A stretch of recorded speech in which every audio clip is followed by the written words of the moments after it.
Bienvenue à toutes et à tous et merci de votre fidélité pour suivre à mes côtés ce numéro de votre émission culturelle artistique. Pour ce numéro, nous ferons un tour au Kenya où la bibliothèque Macmillan fait aujourd'hui l'objet d'un projet de réhabilitation. Il y aura bien évidemment la page invitée qui sera consacrée à la plasticienne béninoise Silka Daltivera. Voilà pour le sommaire, on se retrouve dans une poignée de secondes.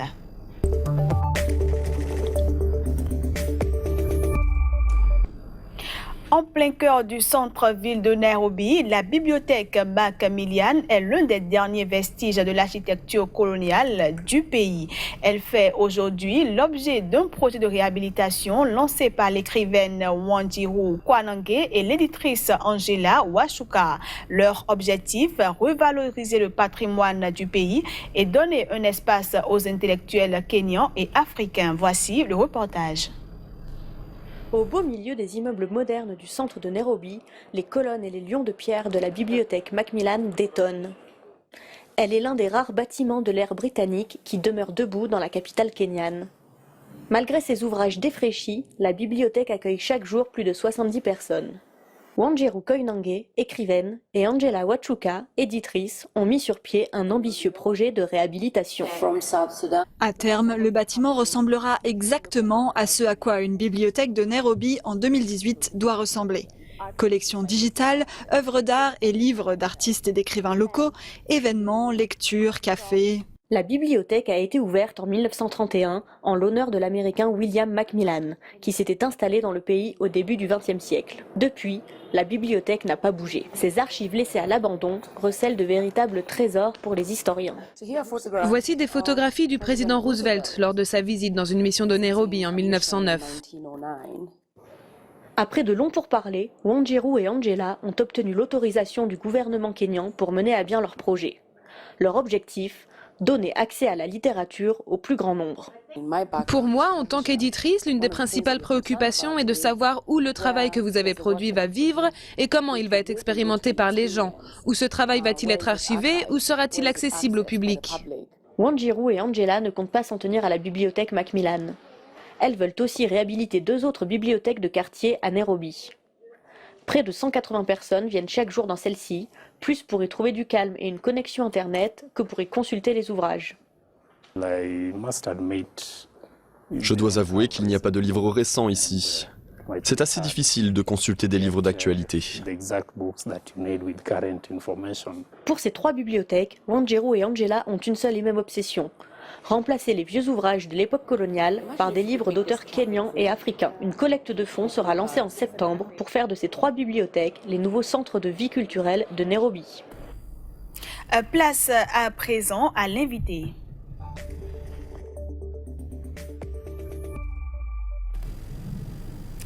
D'origine béninoise, notre invitée Silka Daltivera est une plasticienne. Elle est avec nous pour parler de son art. Silka, bienvenue. Bonjour, merci madame. Alors, parlez-nous un peu de vous, d'où vient votre vocation et quelle est votre formation? Alors, j'étais partie pour être journaliste. Ah. Et ouais, voilà, comme par hasard. Oui, j'en rêvais beaucoup parce que voilà, je trouvais vraiment impressionnant ces dames que je voyais à la télé à l'époque quand j'étais petite. Et voilà, je voulais faire des métiers de lettres. Ben, finalement, j'ai atterri dans l'art. J'ai commencé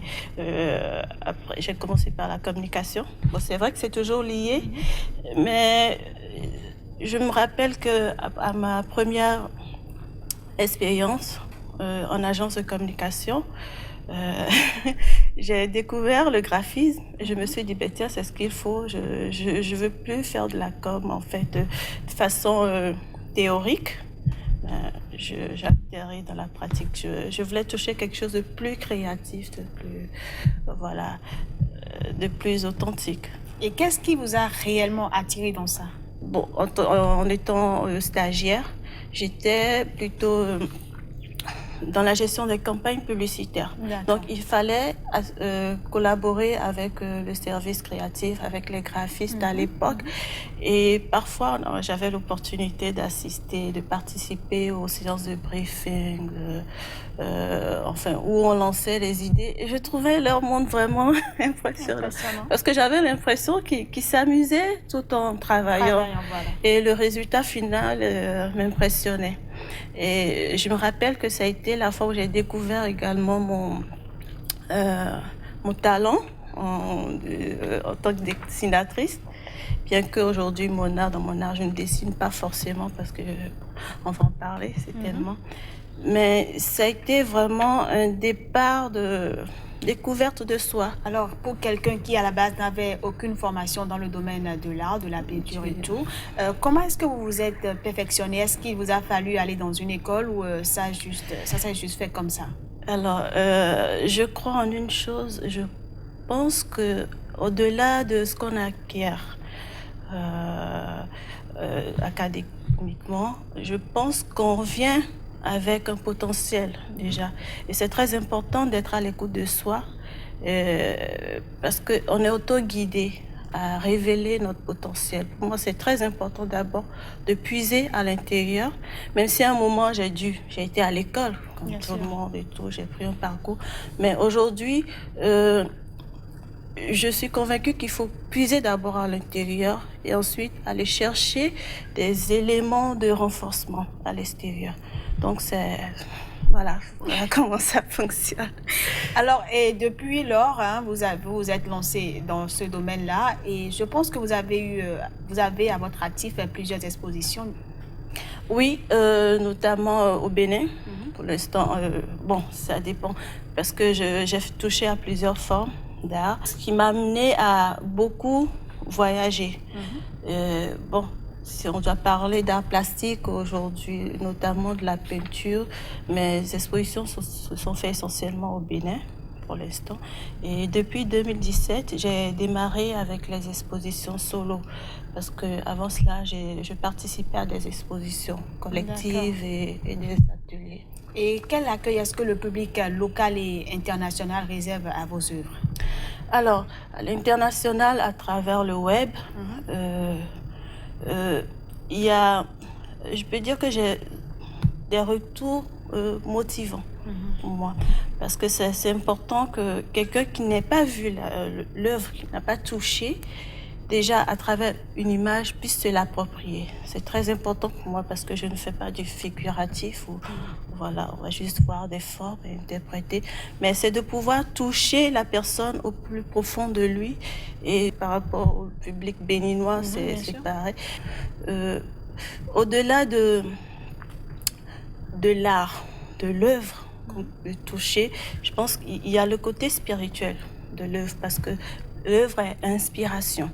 Et du coup, oui, j'ai eu vraiment le bonheur de découvrir, de côtoyer des gens lors des expositions qui ont cette sensibilité à l'œuvre, des gens à qui j'ai pas besoin d'expliquer, mais qui s'auto-approprient cette œuvre, mais qui comprennent vraiment ce qui est relaté à travers l'œuvre. Et vraiment, je me dis, il y a de l'espoir. Est-ce que vous considérez que l'art a une fonction d'énigme et que le spectateur est convoqué par l'artiste pour décrypter l'œuvre? Alors, je ne parlerai pas d'énigme, oui, bien que on est devant se demander mais qu'est-ce que c'est et tout. Oui, il y a une interrogation, il y a une interpellation. Mon art, c'est surtout ça, c'est l'interrogation, c'est l'interpellation. Mais c'est surtout, il n'y a pas d'énigme en tant que parce que ce qui est relaté, c'est déjà quelque chose qui existe en soi. Quand on arrive à comprendre quelque chose extérieur, c'est qu'on l'a déjà en soi. Et donc, c'est juste un travail de reconnexion. Pour moi, l'art est un facteur de reconnexion. C'est un outil de reconnexion à soi, de reconnexion à ce qu'on a de plus beau, de plus vrai en soi. Alors, Sika, quel est votre processus de création?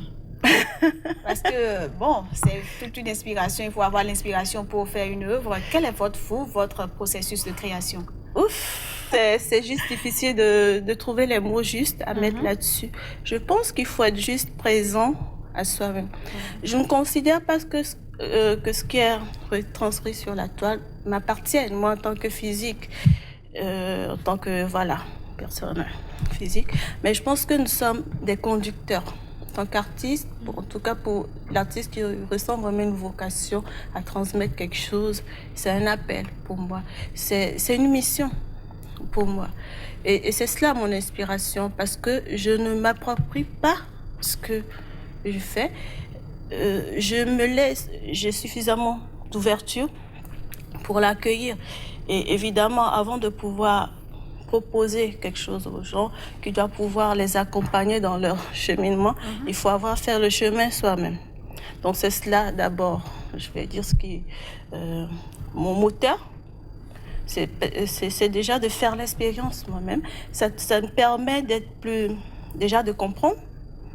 Et puis ça se fait tout seul, je ne l'impose pas. C'est juste accepter d'être soi dans un premier temps et faire son chemin. En faisant son chemin, je pense que c'est un ensemble. Ça me permet d'avoir cette sensibilité. C'est une partie de moi aussi qui est retranscrite. Alors, Sika, vous avez plusieurs cordes à votre arc. Vous êtes également créatrice de bijoux. Et vous avez, comment je vais dire, vous avez une maison. Vous avez créé, la marque Sicart. Sicart, oui. Voilà. Parlez-moi très rapidement de cette marque. Alors, quand j'avais découvert l'époque, j'explorais, je vais dire, tout mon univers artistique. J'en étais arrivée à comprendre que c'est ce que je voulais. C'est vrai que quand on a trop de cordes à son arc, comme vous dites, à un moment, on se sent un peu perdu. Vraiment. On se dit, mais quelle orientation donner et tout. Mais heureusement qu'en se posant les bonnes questions, les bonnes réponses aussi suivent. Donc, j'ai choisi d'épouser tout ça, d'où Sicart. En fait, c'était juste l'art de Sika.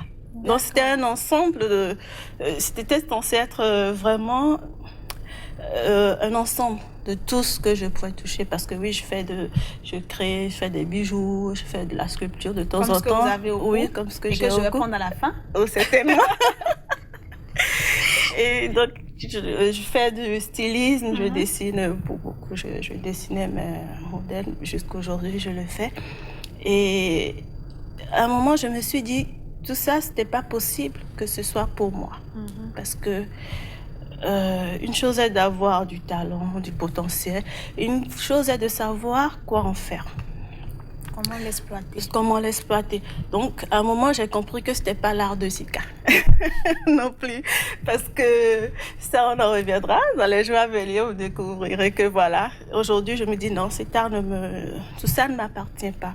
C'est juste un outil pour moi, pour accomplir ce pourquoi je suis là, pour aller vers ma mission, pour l'accomplir. Alors, Sika, quel est l'apport de vos activités artistiques à votre vie de femme?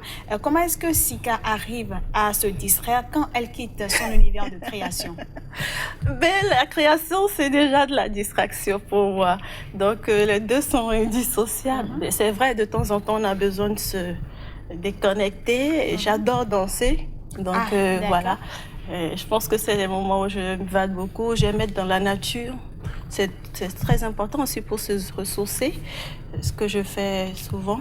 Alors, comment je concilie tout ça? Il n'y a pas d'effort à faire quand on choisit ce qu'on aime. En fait, on prend du plaisir à le faire. On prend du plaisir et en même temps, en travaillant, tu te nourris en quelque sorte. Donc, du coup, il n'y a plus de manque à aller combler ailleurs. D'accord. Alors, très rapidement, est-ce que Sika a des projets en vue? Est-ce qu'il y a des expositions très rapidement? Oui, je viens de... il n'y a pas longtemps, je viens de finir une exposition solo. Actuellement, je suis en atelier, je bosse sur une prochaine exposition. Je ne sais pas quand ça va se faire. J'attends de finir les œuvres et puis on verra. On verra bien. Alors, Sika, je vous remercie pour cette interview artistique passionnante. Merci. Au plaisir de contempler vos œuvres. Merci, à très bientôt. Et voilà, mesdames, messieurs, ce sera tout pour cette émission que j'ai pris du plaisir à vous présenter. À très vite pour un nouveau numéro.